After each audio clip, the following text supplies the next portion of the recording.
Good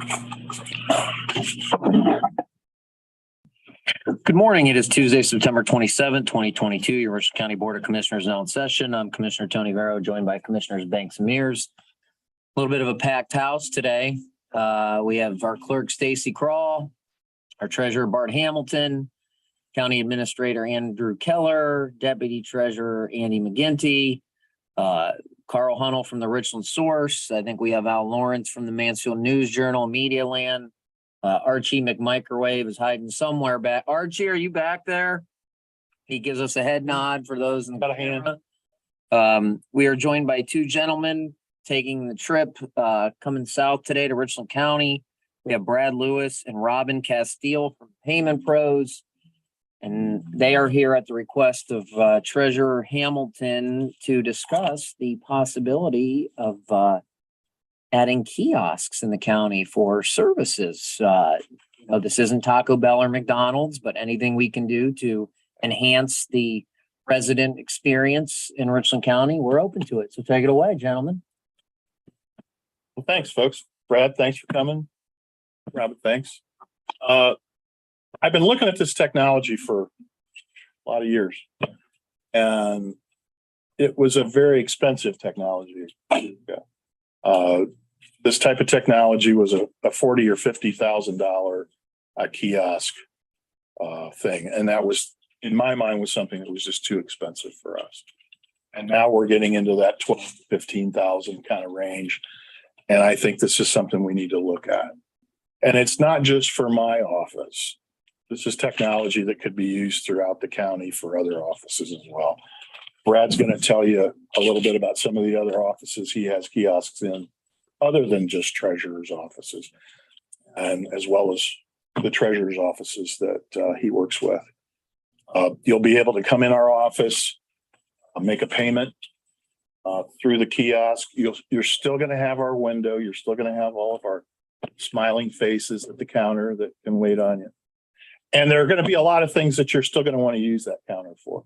If you've got a lot of questions, if you're Kurt Steinmans and you have a big box of bills that come in, he'll never use something like this.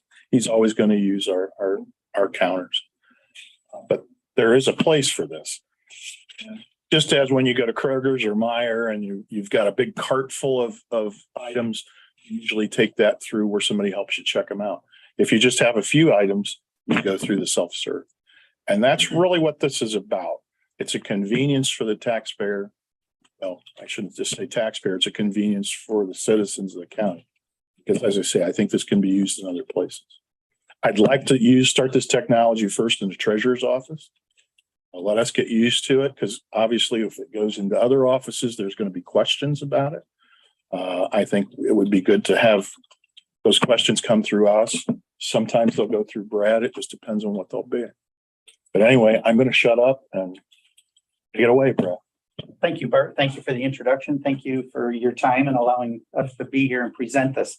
So actually, it was 6-7 years ago, a county treasurer came to us and said, Brad, we'd like an ATM machine that accepts tax payments. What do you think?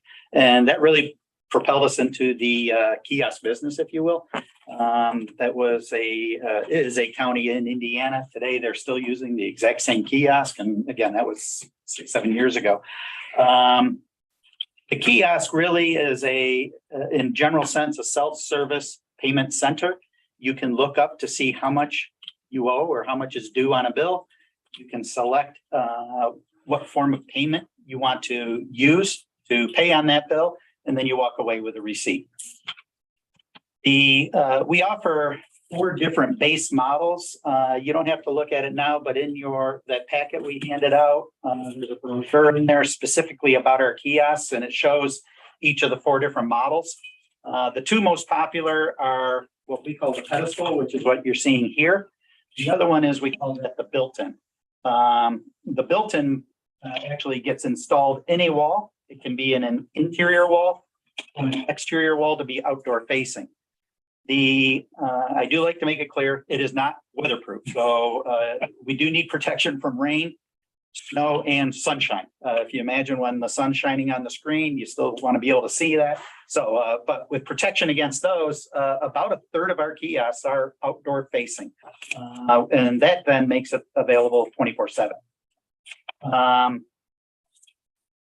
Couple things I really want to highlight. One, the kiosk can be for multi-departmental, if you will. So within an organization like the county, it can handle different departments, including or certainly no limitation on those departments being on different, what I call core billing software platforms.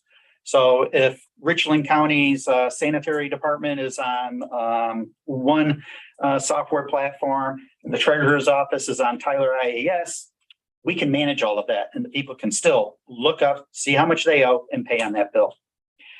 Forms of payment we can accept are credit card, check, electronic check, money orders, and cash.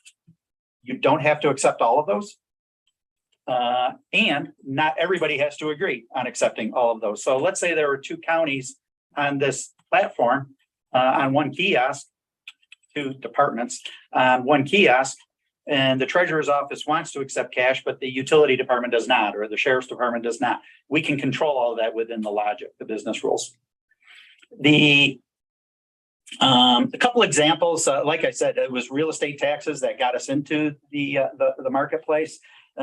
Like Bart says, there's people that want that personal social experience of going and paying their bill, and you're not going to get steer some of those people. You're not going to steer them to the electronics. Interestingly enough, on that first installation, as I was watching users, there was three tellers in the treasurer's office. None of them had a person in there, and a guy came up and used the kiosk to pay the bills. And it turns out, I asked him afterwards, he was from a title department. He said, no offense, Brad, but I got to get in and get out of here. I don't want that little kibitzing and social time. I know how to use the kiosk. I go in, bring up all the parcels I want to pay in, insert my check, and I walk away with the receipt and I'm done. And so it's much faster in that case. As Bart had mentioned, you start getting lines. It's very hard for the treasurer's office to staff during collections and try to manage all of that. So the kiosk can really kick in as the due dates get near. It's just available and able to process out. Standard transactions, or an average transaction paid by cash even, which is really I'm going to call it the slowest form of payment, you're under 2 minutes. By the time you look up your account, decide how much to pay on it, and walk away with a receipt. So it's very quick. Couple examples, Stark County has 3 outdoor facing payment kiosks that are supporting the treasurer's office and the clerk of courts, where they're taking in court fines and fees. They have another kiosk in the dog shelter. There, it's handling all payments for adoptions and things that are handled at the shelter. We're also selling the licenses, dog licenses, which is the auditor's office. The shelter falls under the sheriff's department, and we're managing all of that through our report. So we're telling the sheriff's office, this is how much was collected for license fees, and these are the licenses that were renewed and new licenses sold, and this is how much activity was. Somebody adopted a dog. This is how much goes to the sheriff's office, and then we're providing the combined report to the treasurer's office, and this is how much you're going to see deposited in the account. The other thing at the sheriff's office, they bought 2 pedestal kiosks. The sheriff wanted to totally get his staff away from handling money. And so we put in 2 kiosks there.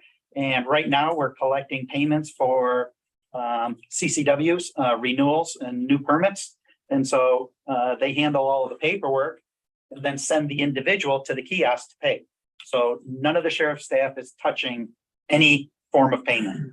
The person pays, the kiosk kicks out 2 receipts, one of which hands back to the deputy. And so, okay, I know that was done. The deputy can also go into our portal and log in and see in real time that transaction was paid, and then finish the permitting process. So very heavily, county treasurers and water utilities have been probably the most popular. But really, we've designed this platform to be interdepartmental or to be able to handle multiple departments on a similar or on the same unit. Name one, sorry. With that, I think, did I miss anything, Bart, off the top? I think you're doing a fantastic job. Thank the idea- you. The idea is the open architecture. And that I think is one of the things that's so valuable about it. And these are the people that program that architecture. Yeah, we do own the programming. We actually assemble the kiosks in our offices up in Northfield, which is right between Cleveland and Akron. Actually, this kiosk shell is made by a local family shop that's third generation. They're right in Akron. We try to source as much as we can locally. The monitors and stuff, they're made where technology is made, but so we source very high quality components. Bart's been using our solutions for probably in excess of 8 to 10 years. Robin is servicing the hardware. We don't need to find more work for Robin to do, so we want good quality components out there, so you folks have the most amount of uptime and we have the least amount of headaches. But so with that, I'm happy to answer any questions. Fire away. Bart, you mentioned it's $12,000 to $15,000. Is that per kiosk? Yes, Yes. but Yes. so on the so if you just bought this as a standalone kiosk, it's right around $11,000 for, we call it the implementation. It's buying the kiosk fully configured and installed. And then there's an annual fee component, which is the licensing of the software, limited technical support, and all of the service to keep the thing running. Should you buy a second kiosk that's doing the exact same thing, that second kiosk is at a reduced price point because all of the programming's been done. How much is the annual license? It's right around $3,500. Annually? Correct. For each one. Correct, but there again, economies of scale, it reduces over time. Can you explain that then? I'm sorry. So if we get a second key, let's say that the Right. taxpayers of Richland County decide that this is something they want to try. Yep. And we purchase one kiosk, that's going to be anywhere from 12 to 15,000 for the unit, plus additional 3,500 for the licensing. 10 to 12,000 for the unit. But doesn't that also vary based on the 4 model types as well? You said there are 4 model types. I'm really kind of focusing on the budgets for this pedestal kiosk. Whether it's pedestal kiosk or the built-in, very similar pricing points. We have another kiosk where it's $25,000 and has all kinds of bells, whistles, blah, blah, blah. It's very unusual for somebody to go that route. We also have another really low end that's much cheaper. So I'm kind of giving you the middle of the road, most common. Okay, so And ours would probably not take cash. I would agree with that. So That's what- as an example, this unit is in the right around $11,000, fully configured, installed. And in addition to that is roughly $3,500 for that annual licensing. Add those two together, that's where Bart was saying we're up around 15 grand.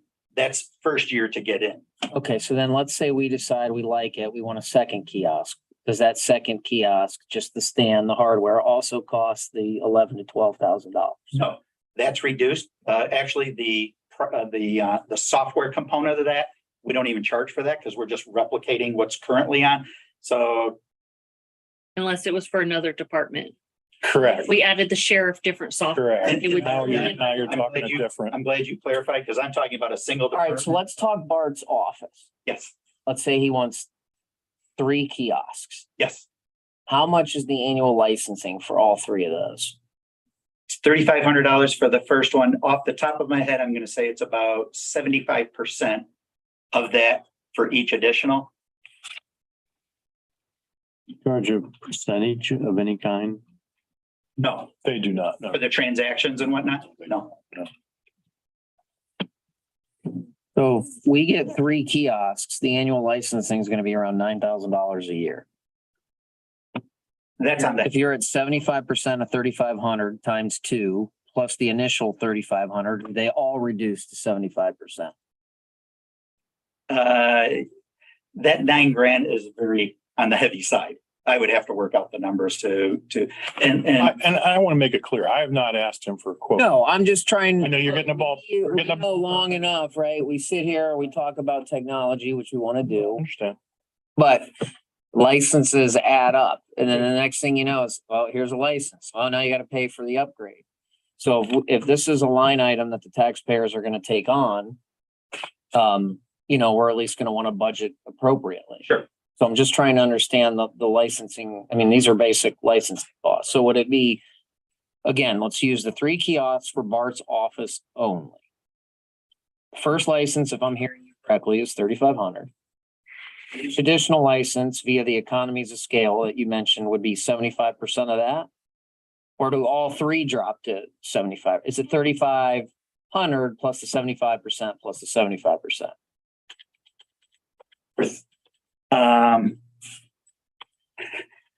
In my mind, I go at it a different way, so I apologize for having to make it through. We also take into consideration, Bart was saying, potentially have 3 kiosks side by side. If we have 3 kiosks side by side in one building, you're probably going to be paying $6,500 for all 3. If one is here and another one is in the library and another, just because we're also servicing all the hardware, so we take. He comes twice a year and cleans our machines, maintains our machines to make sure they're running properly. And remember, the scanning technology that we use from them, we scan everybody's check, we scan everybody's stub. Those things do break down, and Brad's been there for us when they have broken down. Well, Brad. Not Robin. Robin's been here. He's the guy that's come and taken care of this stuff. So he's also going to be the guy that's going to come and maintain these machines. They do need some maintenance. Is there regular maintenance that would be done in-house, like adding paper? Yes, Things that we would, Your end. don't touch the. That kind of thing we would probably do. yes, but your folks then putting it, changing out the receipt paper roll. So there's Send a, out an email that's running low, so you don't have to be monitoring it. If you're, depending on how you're processing checks, you may have to take the checks out of the kiosk. So, but other than that, we come out twice a year, fully do a preventative maintenance, cleaning it Right. and checking it. And then, of course, if there's any problems. And Bart's office has, like I said, a lot of years of experience. I think, Bart, you could also talk to how we are on our licensing about it, coming back and charging more. No, they've been very good on the licensing of this stuff. And The licensing obviously is important. so this needs to link into our systems then, correct? This, Or is it like a data dump where you don't? well, it's going to link into the system to be able to go look you up. We would be probably working off of data dumps, where we're getting a data dump on a. Data dump, so it's not an online streaming kind of data. We can do that, but most of our installations are a data dump. Then we're just So it's the data self-contained, all correct in the cloud on our the, servers. okay. If you go to the web and look, on the county auditor's website and you're looking your taxes up, that's a daily dump from, each day that my payments are updated in that, and then it's put back out on the web. So that's basically going to be the same thing. You're probably going to take that. Yep. Is, I'm reading the material here and it says, labor saves this, saves that. And I'm not sure that it will. yeah, I don't see where, I think it's an option. and we're asking the taxpayers to spend $30,000 plus the 65 to 7,500 for the 3 cot a year.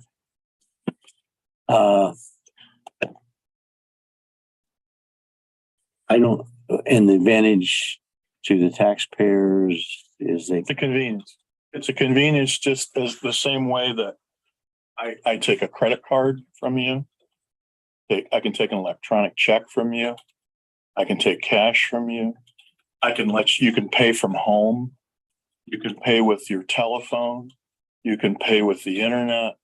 It's all these different things now. And things now. we do all those things now. And it's a convenience for the taxpayer, or I should say the citizen. If To use. it's convenient for me that I can pick up my phone and pay you from home, it certainly isn't as that convenient. Well, when you come in my office the day of the real estate due date or the day before, or a couple days before, and you go through our security and you come through my door and you see a whole lobby full of people and there are lines and that's available, I think that's worth it for you. Well, if I was thinking of that, Here again, when I would, you go to why wouldn't I pay it by my phone if I was worried about that? well, because you came down. You go to Kroger and you've got just a couple things that you picked up and they're in your cart. I don't want to wait in the long line where an individual rings me up and somebody bags the groceries. I can go through the scanner. It's that type of a mentality of what's being used. Yeah, I would agree It's that the- the young went through the same- generation, they want to use the kiosk. I think it's just. Other option, right, I see that. Sort of like if you go to McDonald's, if you order from the kiosk, which I don't like, I'm old I school. always order. I hate those. You like the kiosk? I love the kiosk. I hate the kiosk at McDonald's. I like But people. I love being able to go through at Kroger's or Yeah, mine. I use U-Scan. I always use U-Scan. But I don't use U-Scan if I've got a big cart that's overflowing with stuff. So It's a different thing. I think this would be very popular, but if it isn't. Well, that's why you start with one. Are we locked in for a year, say 3 or 4 months, nobody's used it at high season.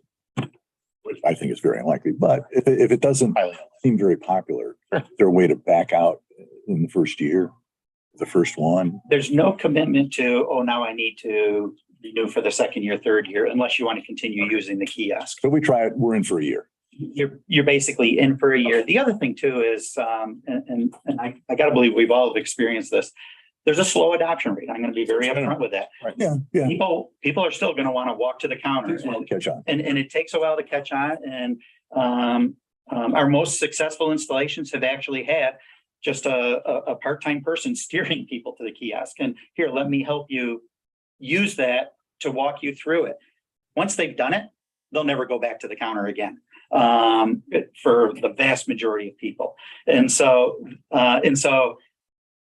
your first collection cycle, very few people are going to use the kiosk. I can tell you that right up front, unless you really are learning a lot of signage and focus. Yeah, it's I would. Our I idea, saw one. Oh, cool. well, our idea is Hip, Cliff, you're very hip. Amber runs the back side of our office. Amber's already, we've kind of discussed this. She's going to stand out there with this thing in the mornings and show people how to use it. Would this be inside your door or outside in the? I think it would be inside. That makes sense. So, It's not like we couldn't move it if we don't. I'm gonna ask this question, Bart. Sure. Is this an ask for general fund monies, or does the treasurer have some non-general fund monies he's willing to try it on a trial basis? We could use some DTAC funds simply because people will pay That's what I'm saying. bill through it. Right. The majority of the bills would be people that don't have any delinquent tax. So I think there needs to be a mix. But you're willing to commit some DTAC funds? I'm seeing 280,621.29 right now. Not a problem. It makes sense to. I would say, yeah, I mean, It makes sense to, and it makes sense to commit some of those funds also into the future for the license. and let's be honest, Carl wants to walk up and take the Browns minus 2.5 on a I know. January. We're gonna have to work on getting that license, Get a the license. gambling. That license costs a lot more than 3,500, trust me. So to get this up and running, is it wireless or are you hardwired into our data system? We prefer to be hardwired. I would rather he was hardwired. Yeah, the reliability, stability, and security hardwired. We like to go hardwired. We can go wireless. Yeah, I'm just thinking it's more. Our Wi-Fi's, It's wireless. Wi-Fi's okay, but sometimes it goes down and, You'd have the flexibility of moving it to different. well, when you're inside my office, there's all kinds of, you take these ceiling Internet fans out. I got plenty of, He's in that's not a problem. payment time. We can make the drop happen. It will make. And we got electric on the wall that I'm thinking about too. So we're good. And back to your question on the monies and stuff, I'm happy to work out a proposal. Hey, look for 3 kiosks, this is what we'd be looking at, and give you concrete numbers and pan that out for. I don't want years. 3, I want 1. Well, and I'm saying for, Yeah, over time, if we like it. Yeah, we'll talk about department. Next year if it serves. Right. and Yeah, there's, exactly. and we're very much of the philosophy, there's no paying a premium by spreading that out. We very much let's grow. Let's start in one department, get at the option rate, get the process in place for tracking the money and everybody being comfortable with that. Oh, you want to add another department to that? Yeah, there's a charge for that, but you don't pay a premium because, oh, now we're going back and doing that after the fact. Well, I'm gonna have to write up how we use this for the state auditors and come up with the procedures. There's And other counties use it, so I'm sure the procedure that's where I'll start, is looking at their procedure. still someone else's. So do we lose the economies if we had one, say in Amanda's location at wastewater, so people could pay their bills there? No. And I'm making this up. I don't know if that would make sense, but Yeah, I don't know. No, He's asking, I think. within a county, Licensing, is it, you pay that initial higher licensing fee if it's in another department, even if you have 3 kiosks in the treasurer's You've got office? to customize it to a different type of software. Because the software that's used at wastewater isn't so what we use here for real estate. What I'm saying, I think what Cliff is saying is that if we have 3 kiosks there, will the wastewater software customization be a little cheaper than if you just added 1 for the first time? Am I saying that right, Cliff? yeah, I'm thinking if we have wastewater here along with Oh, okay. yours, Oh, I see. You want to have it here. have one there, Okay, okay, I have understand. the mirror the I software, understand what you're saying. their. have 2 different software- locations. Yeah, their software would be an independent standalone, their software development integration would be a standalone integration number. And then as we replicate that on other kiosks, there's no charge for that. But the hardware would go in at a discounted rate because we already are servicing one piece of one kiosk in the county. So would it make sense initially to have as much hardware on there, software on there as we could? So that subsequent I think, kiosks, and I'm going to speak for Brad, and I probably should. You could probably reconfigure something once it's here. Oh, absolutely. It's very easy for us. And that's, we would prefer to go with one department. Even if you said, you know what, we want these 3 departments on, the sheriff's department in Stark County, they wanted to do concealed handgun, fingerprinting, inmate Records. addiction recovery program. They wanted to do all these programs. Okay, great. And we gave them a price up front, but we're just doing it in segments and charging them as we go. okay. Let's just get the concealed carry permitting and going. So whether you commit to it all up front or add it on over time, there's no penalty for doing that. I would rather that we started Start small. real estate. Let's figure out. We have our wastewater director here right now. I think I can see the thought bubbles right there, right? One-stop shop. You come into Bart's office, maybe, you pay your taxes and can also pay your wastewater bill, right? Well, we've kind of already got that set up. We have the little mailbox over there. Yeah, where they have a drop it. Dropbox. Right. So. It's just another added. Nice. Would it make sense having a kiosk at some point? And do you have that many walk-ins? Actually, we do. I was surprised after COVID, restrictions were lifted and things. I mean, our people are back in. Every day. Brad, I assume we use are we using our existing credit card transaction company, just linking it to this? Okay. You're with Technique or you're at Forte. Forte. Yes, sorry. Yeah, so Forte, Yeah, we're Forte. we're using for credit cards. We use a number. Yeah, we're integrated with you. Yeah. But Forte is actually our predominant proprietary one, or I don't know what proprietary is. That's maybe not the right word, but yeah, I know what you mean. All right, well, if we got the big agenda today, we'll open it up for questions from fellows in the media. I see Mr. Hunnell's taking down his sports line so we can enter him into the kiosk, so go ahead. Brad, how many Ohio counties is Stephanie in right now? That's a very generic question. For all of our solutions, I mean, we offer about 30 counties in the state use us for, use our solutions for processing tax payments. And municipalities, we're somewhere north of 50 municipalities in the state. How many of those counties or cities actually have the kiosks? County-wise, we have 3 counties in the state of Ohio that are using our kiosks. And all 3 of those, at least one of the functions is real estate taxes. For municipalities, I'm off the top of my head thinking 8 to 10. And you're in Indiana. Oh, we're in Indiana, actually South Carolina, Florida. Yes. This has been really spreading our wings territory wise. State, and they said they have those. I'm sorry. She lives, my sister lives Okay. in the state. How long's your company been in business? 1914, contrary to popular opinion. Daryl was in, Look that. Daryl was in third grade then. Was he? I don't remember seeing it on the stock exchange I- 28. They're privately owned, so we haven't been on there. And I am the owner of the company. I've been the owner since for 18 years now, since 2004. And started the company. Does the cowboy hat come with the ownership? No, I had to migrate that in. You know, that's kind of you have to adopt, you know, as you go. So But he loves coming to Richland County to shop at, what's the Boot Barn. Boot Barn? Boot Life. Boot Barn. My wife loves. My wife too. Chris and Holly are good people. So, did you have any other questions? Yeah, well, this might be for our definition. You're just looking at one kiosk now for one purpose, which is to pay property tax, real estate property tax. It would be in your office, so it's only there available during county investigation hours. That's how you start. And commissioners, when are you thinking about a decision on something like this? Oh, this isn't for this year's budget, by the way. I'm gonna put this in my budget for next year. So there's no decision.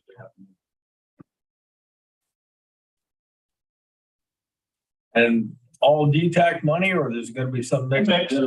A mix of general and DTEC. Here The again. more DTEC money he puts in, the more likely it is to be approved. That's what I was thinking. Just saying that out loud as he decides to do his budget. They'll mostly be general fund. And I also broke those when I go to pay my property tax. Can you vote? Oh, dear God, no. Dominion or We'll have sports betting on it before we have voting. I wish Shin Fagel was in here right now. He gets so mad at me when I. Al, you have any questions? No, I don't. Thank you. All righty. All right, guys, thank you very much for visiting. Thank you for your time. My contact information is in all those brochures. So if anybody has any questions, we're happy to talk. Thank you. Good one. All right, we are moving to 10 o'clock. We are joined by Larry Wyrick, the Village of Belleville Administrator, and Terry Brankus, the greatest living Belleville Mayor. Come on up to the table, Bellevillians. I know. I will remember that when that vote comes up. Oh, okay. Okay, so we're here today, little history. I think Carl understands it. There is a county sewer system. And we may have Amanda pull some things up here in a second, but there's a county sewer system actually within the Village of Belleville. The reason for that is, the village at the time the system existed had not, extended their corporate limits out that far. Over time, the village did expand into the area where there's county sewer system. Through a funny quirk in the law, though, the county still maintains a sewer system within the Village of Belleville. So Cliff, Larry and Terry, our county administrator, and Amanda Miller have been working exceptionally well together to accomplish a couple of things. One is to figure out a way where the city and the county could both be happy with transitioning the sewer system over to the Village of Belleville, which is from our part, very gracious gesture on their part. Obviously, they have requested if they're going to take over a sewer system, that there be some investment from the county side, which we'll discuss today. And then the other piece, which we can't get into great detail, is while doing so, eventually make a sewer system robust enough that could handle any potential development in that area, as we saw with the soccer complex and as the Intel announcement comes along, to make our community available to handle development. So this is partly a transition sewer system, and then this is also an opportunity to grow Richland County. With that, I'll turn it over to Cliff, Andrew, Amanda, Larry, and Terry Whichever one of you would like to sort of speak on that.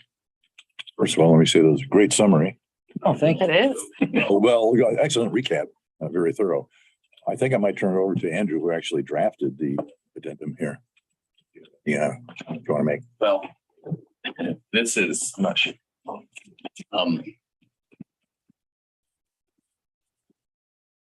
This agreement is rooted in the commissioner's faith in this area of the county, you know, just being ripe for development, ripe for growth.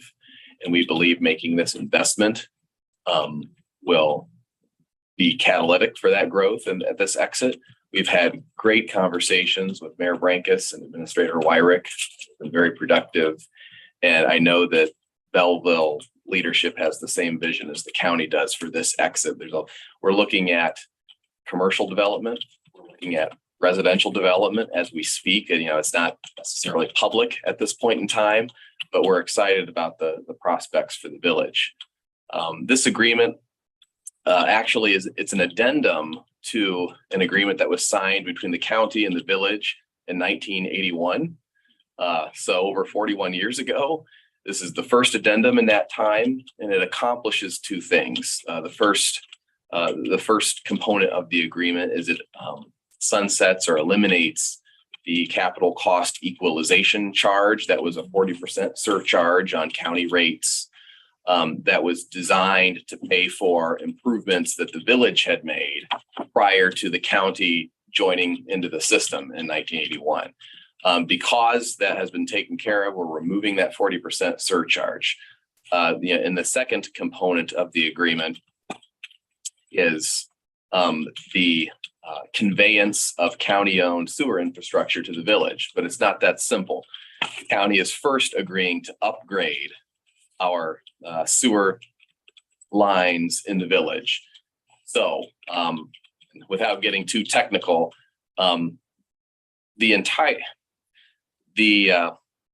most of the commercial business there off I-71 at the State Route 97 exit is in the county sewer system, although it's situated within the village of Belleville. All of that sewage produced at that area is shipped via main line to the village of Belleville. At one time, it was treated in the village of Belleville. Now it's treated in the village of Butler. So it keeps going after it goes to the village. So, but regardless, right now we're sending it to the village of Belleville, and then they send it on to Butler for treatment. We're planning, part of this agreement is the county's agreeing to upgrade our sewer gravity lines that run all the way up I-97 to currently they're vitrified clay. They're original, many of them. And we're going to use cure-in-place piping so that we don't have to open trench through that area. That's our hope. That's our intention. We're going to talk to an engineer. It's actually, particularly with how that area has developed, it would be very difficult to open trench in that area with all the infrastructure that's in place. So cure-in-place piping on that stretch of line. Also, the force main that's on the other side of our lift station, we're going to open trench that and replace those lines with a brand new line, and also upgrade the county's lift station. That right now is an old lift station. It really limits our capacity as to what we can treat. And again, with the development we're expecting in the village of Belleville, we need to upgrade that lift station. And once the county, if we're successful in doing all of those things, at that point, we're going to convey those sewer assets to the village. The village will have a brand new sewer system. And it's really a mutual benefit. I mean, it's great for the village, it's good for the county. And it's kind of a generational opportunity only because of, this American Rescue Plan Act funding. So I think that's as brief of a summary as I can. And I can add that I believe Belleville Village Council has approved this. They've had 3 readings and they have approved. I think Andrew made a good point, Carl. It reflects an ideology with this office with the ARPA money. As we've called it in this office, restricted ARPA, right? But it is a way for us to use restricted ARPA, which would be here. standard water and sewer maintenance, but it is a way for the county to use these monies, even with your regular government services you provide, to grow the county. So I don't know if, it's an ideology the three of us have had. This has been generational dollars, whether we agree that we should have got them or the government should have gave money. This is a way for the three of us, I would say, to say, okay, how are we going to use the dollars to grow the county, to develop the county, even using water and sewer money? So we're not just putting them back into the system that exists. We're using them to expand the system to provide opportunity for the county and the village to grow. Is that a fair statement? I think that's a very fair statement. Very timely when you consider the announcement of the YMCA's intentions down at that exit with the soccer complex. And that's not the only idea in the works down there right now, but Correct. so, and thanks for your advocacy, Mayor, on this. Without that, I think this is something that's really good for the village and for the county. Well, I think the exact same, and I couldn't have said it any better than you, of course. But I think that it's a win for the village of Belleville, and I also think it's a win for Richland County overall. So we appreciate. You're Mr. Belleville. What say you? Well, I think southern part of the county is going to grow. This prepares us for it. We need to be prepared because it's going to happen. Intel, Mhm. Delaware County's full, and we need to be ready for it. An exciting time in Belleville. And Mayor, while you're here, why don't you announce the grand opening of the dog park? Oh, Yeah. yes, that's set for October 23rd at 12:30. Of course, we're going to thank everyone that was instrumental in that. We have a lot of donors. Mayor, that's a Sunday, October 23rd. Yes. Yes, sorry. But anyway, yeah, we're really excited. I started that project back in 2018 and it's finally coming to the finish line. So really excited about providing that for not only, of course, the Clear Fork Valley, but everyone throughout the county and beyond. And then, of course, all those commuters on 71 that halfway between Columbus and Cleveland there, just a very convenient location. It, of course, is a 5-acre dog park, 1.5 acres for small dogs and 3.5 acres for the large dogs. They are fencing that in today. Noticed that last night. Yes. And it was no intention for economic development, but you hit on something that I think once travelers know it's there, well, we'll get off and eat at one of the restaurants there. We'll get filled up with gas and then we'll go let Rover run around down there and get back in the car. So I think, And our intention is to point out to anyone that's visiting that dog park, what is dog friendly, what restaurants are dog friendly throughout the area, patios that accept, pets on the patio, anything like that. We want to make sure that information is right there for them so they know where they're welcome to go, Would this be a time to mention property behind the dog park and what's happening there? Yeah, the dog park. I wouldn't say at this time. I don't know where they're at with that. Okay. So, It's moving. oh, is it? Okay. Well, I haven't heard a thing on that. So you probably could share more than I could at this point. There's the potential Yes. for a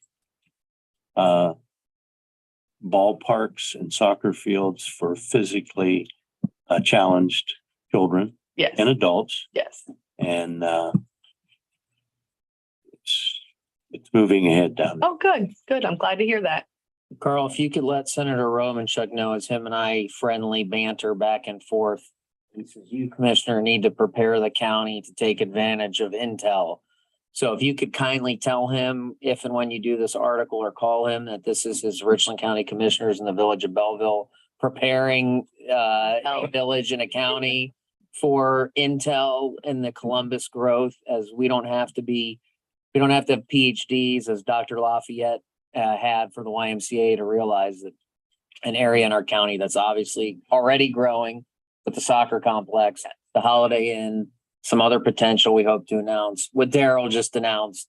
Mhm. It's happening right now and more to come. And hopefully with today's appropriation or passage of the resolution, this is your county commissioners preparing the county for growth. So you could tell him that.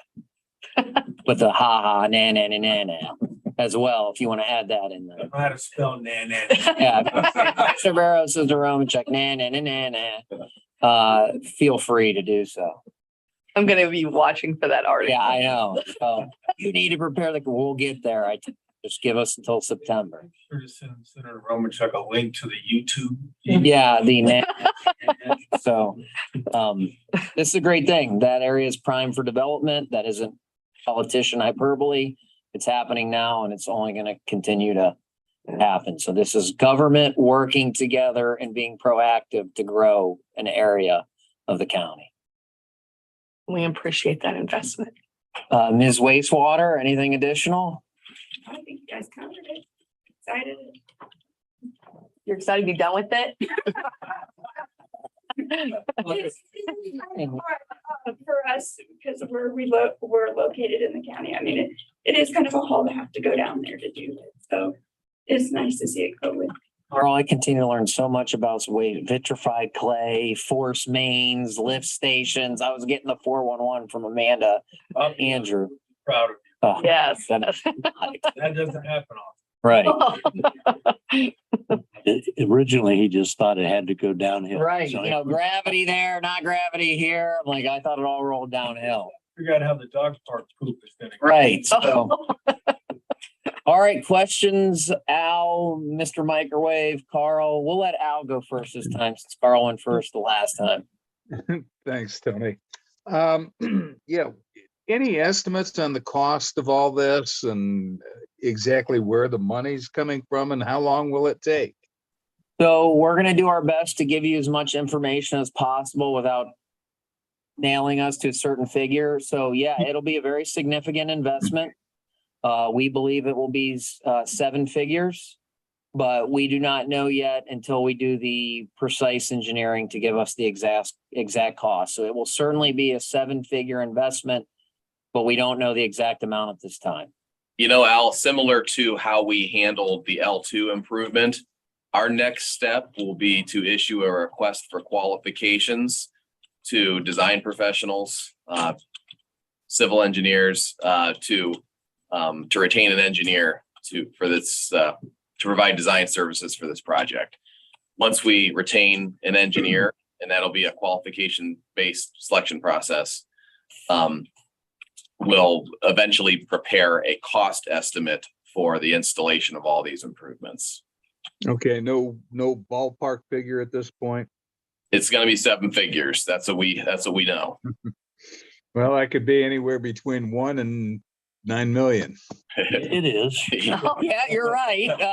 Good call. We don't think it'll be 9 million now, but we don't want to, tell the public, oh, it's only going to be $1 million, it'll be Yeah, a substantial investment in public dollars. okay. You talked about ARPA funds. How much of that will be ARPA funds and how much will, say, come from fees or other sources? We expect at this time, to invest, the investment to be 100% ARPA funds, unless things change. And again, I think a little piece is important to note, and Amanda can correct me if I'm wrong. This will result in the excess fee that those customers pay out there, correct? So this will be so not only are we adding to the infrastructure out, we're also growing current businesses that will be able to put those fees towards their business Reducing their cost. by reducing their costs. They pay a 40% Surcharge. surcharge if they're in that area. And that no longer, once it's turned over to the village, they will no longer pay that 40% surcharge. Okay, how long do you anticipate this process to take before everything is done and ready? Amanda, Andrew? We've given ourselves time, Al. If you look at the addendum, it actually provides a date of December 31st, 2028 as our Drop dead date. deadline for getting these installations completed. We certainly don't expect it to take that long. And in fact, that would create issues from an ARPA standpoint. Correct. But we've given ourselves time, knowing that there continues to be a very serious supply chain problem, particularly in these industries, including wastewater, water and wastewater. Probably because in part, we're not the only governmental entity utilizing ARPA funds for water and wastewater. So we've given ourselves several years to get it finished, but we hope to issue an RFQ.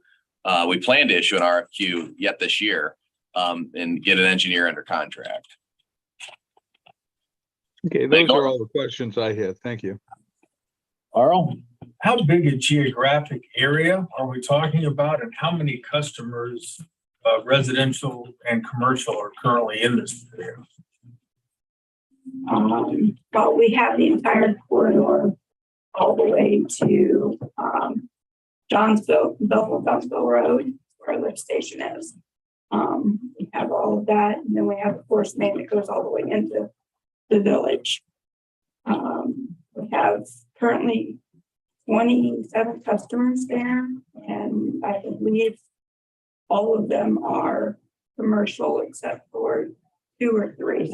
There's a couple of residents. There's a couple residential homes that are connected. Plus the new one coming in, right? There's one coming in up there too. Yes. So that would be 28, right? It'll be 28. And it extends from where it begins through the lift station all the way past I-71 to the Love's Travel Stop. Yep. Andrew, you said that you're giving yourselves until the end of 28, but then you also mentioned ARPA. ARPA money projects must be completed by the end of 26. At this time, that continues to be true, yes. Are you anticipating that the Treasury Department is going to I don't advise? anticipate anything with the Treasury. But, our wastewater fund is an enterprise fund. In other words, it pays for itself through user charges, user rates. We couldn't do this with our current capital fund in the sewer district. So our intention is to use 100% ARPA funds and get it completed by December 2026. If we're not successful though, due to circumstances out of our control, it would give us a couple extra years to get it done, either through a Treasury extension or through, perhaps using some of our capital funding. Get the job done. And it's not to say we couldn't, we certainly could talk to the village about extending that deadline if we got to that point, but I don't think that's not the first preference for the village. And Terry, from the village or Larry, from the village standpoint, you're going to be taking on a lot more responsibility. Maintenance wise, yes. Maintenance wise, this all comes your way. I mean, how prepared is the village to suddenly, maybe not suddenly, because you talked to the end, but to suddenly, or not suddenly, to absorb, the responsibility for a lot more sewer work than you're currently doing? Well, we had to care for a very dysfunctional wastewater treatment plant. I think a brand new line is going to be a lot easier than that. And as we prepare for economic development, we will, of course, increase staff when necessary to keep up with that demand. Well, as someone who used to take travel baseball teams to tournaments in Belleville back in the 90s, thank you for taking. We didn't have to worry about it at fair time. That was the most important part. Thank you. Archie, you got anything? I was just going to. Yeah. Yeah, we'll figure that out. We can do that. You're Mr. Bell though, so you probably should be the one if you want to speak. I think them too. Okay, but I'll do that. All right. Well, obviously then we need to have the remote. We need to decide whether or not we're going to agree to this. I'll call for a motion to approve addendum number 1 to the contract dated February 17th, 1981 between the Village of Belleville, Ohio and the Board of Commissioners, Richland County, Ohio providing for the disposal and treatment of sewage. On behalf of the entire county, I will make that motion. Or at least. What, I'm delighted to second this motion. Commissioner Barrow, Yes. Commissioner Mears. Yes. Commissioner Banks. yes, Thank you. Thank you. Thank you very much. Always good to see my favorite mayor. Why don't we take a little recess, provide the village and Daryl an opportunity to talk to Archie? Oh, we'll come back in at 10:35. Thank you very much. This is very cool. Yeah. I'm excited about it. Awesome.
All right, 10:35, we're back in session.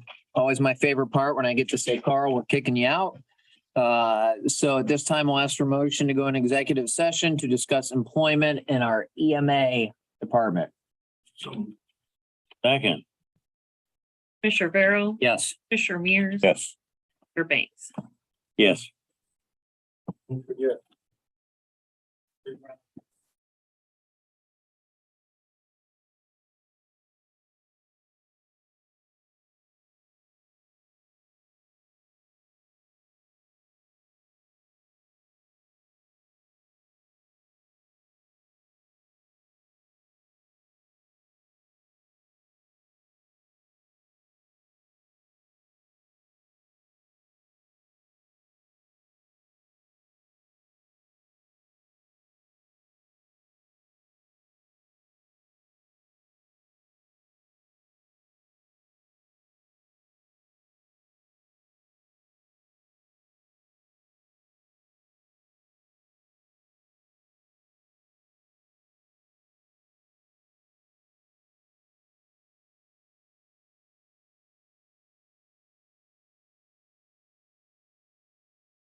All right, we are back in session. At this time, I will ask for a motion that we appoint Sarah Potes, the interim EMA director, effective 9/26 at a pay rate of $26.10 an hour. So move. Second. Commissioner Barrow, Yes. Commissioner Mears. Yes. Commissioner Banks. Yes. Congratulations. Any questions for the interim EMA director, Mr. Hunnell? How do you spell your name? SARAHPOTES.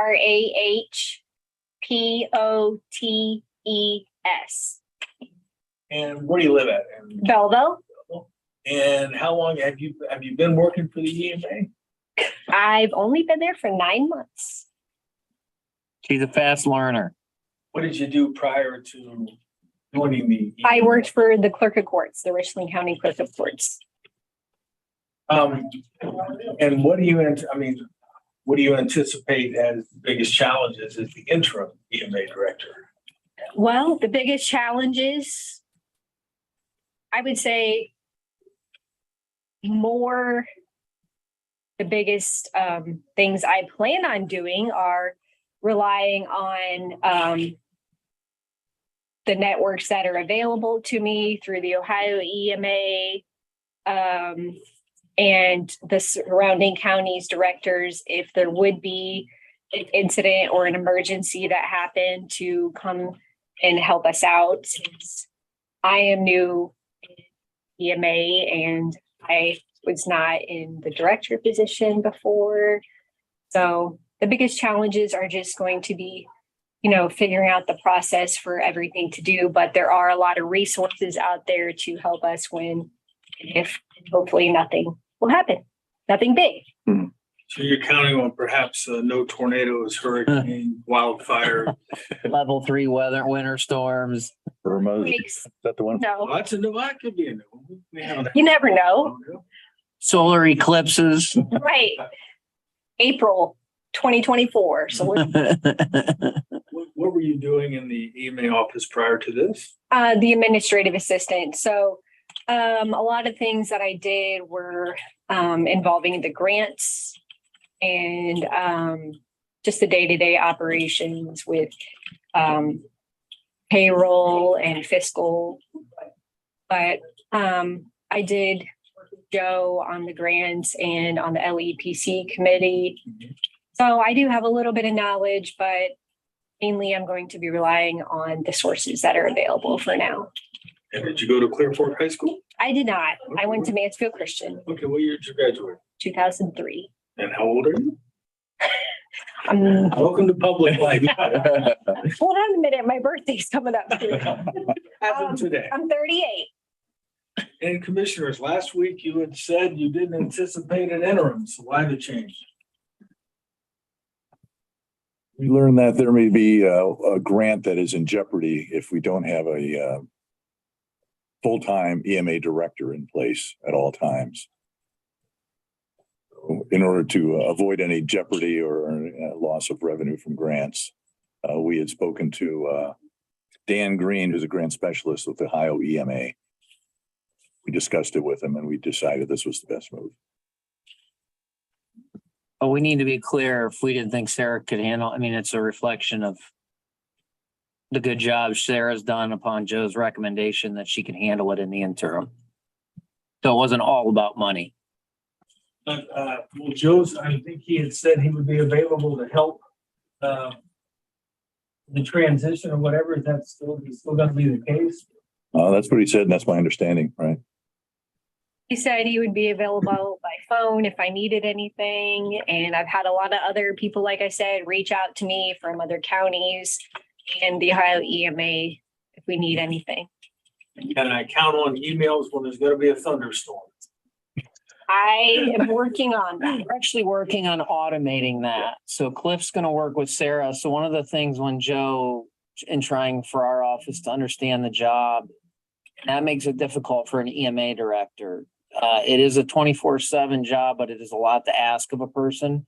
So Sarah and Cliff are going to be working with the sheriff's department and our IT to automate those. Meaning, okay, here's a certain level, boop, boop, boop, it goes out. So that way Sarah or Joe or whoever doesn't have to be up at all hours of the night monitoring storm patterns. Exactly what Joe told me he did. If his alert went off at 3 or 4 a.m., he got up and issued the alert. And Carl, just to kind of build on your question about, this interim director position. County EMA offices all over the state are heavily grant funded, as you know, including in Richland County. The terms of our grant agreement requires that we have a full-time director of EMA in order to receive grant funding. Sarah was a natural fit. Sarah's graciously offered to take that temporary appointment as EMA director. She knows the office. She knows the duties of the office. Just a great asset. So it made sense that she steps into that role for the time being, with the intention that we will be filling this position with a permanent successor for Mr. Petrisky in the next, hopefully the next couple of months, if all goes well. The EMA director's posting went up Friday. I asked where you went to high school. I didn't ask if you went to college. I did. I have an associate's degree from Mount Vernon Nazarene, What's your degree in? business administration. I do have Joe's email list for the weather. And I have been, like last night, I don't know what it did up here in Mansfield, but I live in Belleville and there was a little thunderstorm and we got hail. Dude, we had hail here. So I'm just trying to determine how, like, I didn't see any warning or anything, like when I should be sending these emails out every time it rains or there's thunder. So that's what I'm. You work with Cliff, but then also why don't you, someone I found to be a great resource, and Joe speaks very highly of her, is Jet Kander, who's the Crawford County EMA director. Though I'm concerned Jet probably gets up knowing her, but just kind of understand when is the appropriate time to send out a warning and for what weather system. So that might be an opportunity for you to work with Cliff in the sheriff's office and other EMA directors That's a good to idea. develop a protocol. Yeah, my understanding was Weather Service, National Weather Service was sending, they would determine what severe weather was and notify him. But we can work on that. Yes. National Weather Service Cleveland office because they have. Right, National Weather Service Cleveland office, right? And we have a subscription to Weather Service, but Cliff and you can. All right, Al, any questions? Yeah, when you say jeopardized grant, are you talking about the, basic grant that provides the funding for the office? Right, 50% right now is provided of salary and benefits is provided by grant funding. Okay, that's the only question I had. Thank you. Congratulations. Thank you. Thank you very much, Sarah. You can do a great job for us. Yeah. Appreciate it. All right, now we'll move into our 11. Is Lori here or Carmen's here? And got Lori, the ladies from JFS. Got back on time. Yeah. we'll take that. That's if we approve this to sign any specific one, Lori. I gave one Okay. to, Stacy. Yeah, I thought Stacy has one. yeah. she'll All right, start it. 11 o'clock. We're here to talk about a contract approval. Lori and Carmen, take it away. So we're here for our federal fiscal year 2023 contracts. They'll be effective from October 1st, 22 through September 30th of 2023. The resolution in front of you, I tried to color code it. So the top two in black, those are our Title 20 contracts. And do our, what do you call it? Public hearing. Public hearing every 2 years. And so we're in the second year. So Catholic Charities, we're proposing that they'll get their $50,000 that they requested. And Mansfield Public Library will get the $20,000. Then the next set, I don't know what color you want to call that, kind of a brownish. That is our TANF contracts. And that's where we have the majority of our funds. none of the contracts are new. We are proposing to continue services with Catalyst Life Services for our Success Unlimited program and for our CCMEP Youth Services program. Their amounts are the same as they were last program year. And then we have Richland County Children's Auxiliary. That's the new store. We're proposing to continue services with them at $219,250, and that's a small decrease from last year. COVID kind of, they took a hit with COVID. Now they're just starting to get their numbers back up. So that's what she thinks that she can spend. This is for the new store This is for the new store. Mhm. in Ohio. Yep, exactly. And then contracts with Richland County Youth and Family Council. We're proposing we do the back to school program with them. 365,107, where we give out the clothing vouchers and book bags. And then the $400,000, that's for the summer youth employment program. Okay. Juvenile court, 48,157. That is an increase from last year because they're proposing to provide a full-time FTE instead of a part-time. And we have Richland County Board of Developmental Disabilities. We've decreased their contract. They aren't spending at a high enough level. I did contact them and said, if things change, let us know and we'll consider a budget increase at that time. But they're going to leave quite a bit of money on the table this year, so trying to prevent that from happening. And then we have Richland County Children's Services at $200,000. The bluish color, that's our Title 20 TANF. We've got Domestic Violence Shelter and Harmony House. They're going to provide shelter to the homeless and the ones who experience domestic abuse. The Domestic Violence Shelter at $100,000 and Harmony House at $78,000. And then again, with Richland County Children's Services, $577,000 for their court liaison contract. And then the reddish colors, that all has to do with our non-emergency transportation. Ingersoll Oil Company, we purchase gas cards from them. And then with All-American, CD Taxi, Apple Lane, Elite, and D&D, they provide our taxi services. And that is all done at a rate schedule that we contracted with. Every 2 years, I go out and I do a request for proposal. And then these are the ones that we've accepted, and we've accepted their rate. Can I ask him, what is the blue color? What is the blue? That is Title 20 TANF transfer. So it's TANF money, but you have to do Title 20 activities to use that money. And they go through the public hearing process. Yes, as too. well. Mhm. Those contracts. Is the brown amount, Richland County Children's Services of 200,000, how does that compare to last year's? That is the same amount. Same. That same amount. Yep, same amount. Same thing for the Domestic Violence Harmony House. Those are all the same amounts. All the blue? Yep, all the blue, same amount. Thank you. Okay, motion to approve the following recommendations made to the Board of Commissioners. So moved. Second. Rivera, Yes. Commissioner Mears. Yes. Thanks. Yes. Thank you, ladies. I think Thank you. all right. Through our logistical items. Thank you, Carmen. Hey, I got a quick question, Tony. What's the total amount of all those contracts? Carmen, do you have that cumulative amount? I was gonna ask me that as soon as I walked in here. No, I don't. I mean, I don't These- need an exact figure. I mean, you know, like some million. I don't Oh. need, We've got a couple million on there. Yeah, It's approaching 3 million. Yeah. Close to 3. okay, close to 3 million is good enough for my purposes. Thank you. thank you.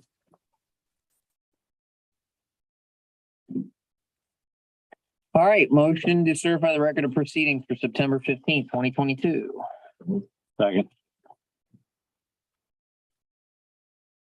Commissioner Rivera, Yes. Commissioner Mears, Yes. Commissioner Banks, Yes. Motion to approve requisitions. Second. Rivera, Yes. Commissioner Mears, Yes. Commissioner Banks, Yes. Okay, motion to approve the resignation of Kim Yetzer at JFS effective October 11th, 2022. Moves. Second. Yes. Commissioner Mears, Yes. Commissioner Banks, Yes. All right, next up, we have a host of employment offers at JFS. We obviously know the labor market. Lori's been doing a good job here. So we are prepared to make several offers for external offers, one internal offer. So Stacy, I'll try to do this here as best as possible for the minutes and so you can type it. yeah, So, generic. well, there's different pay rates. I know, but that's, This is not, we're not authorizing to hire, and we're authorizing Lori to make offers of employment. We can be specific when they, Okay, so this time I'll make, well, even the internals though, I guess. All right, this time I'll ask for a motion to authorize offering employment to same position, the 6 individuals for the position of eligibility referral specialist 2. So move. Commissioner Rivera, Yes, Commissioner Mears, Yes. Commissioner Banks. yes. and I guess we'll wait to hear back on that. Now, we have concrete work at the Child Support Enforcement Agency. This was budgeted in our capital projects fund. So at this time, I'll ask for a motion that we approve a contract to tear out, prep, pour, finish the concrete sidewalk out at CSEA with Concrete Creations for an amount of $6,350. Move. Rivera, Yes. Commissioner Mears, Yes. Commissioner Banks. Any questions until we recess for 6 minutes? All right, we'll come back at 11:15.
Okay, it is 11:15 and we are back in session. And at this time, I'll ask for motion to go into executive session to discuss employment in our JFF department.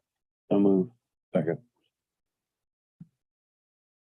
Commissioner Barrow, Yes. Commissioner Mears. Yeah. Commissioner Banks. Yes.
Had a good discussion on employment. We should have something formally soon.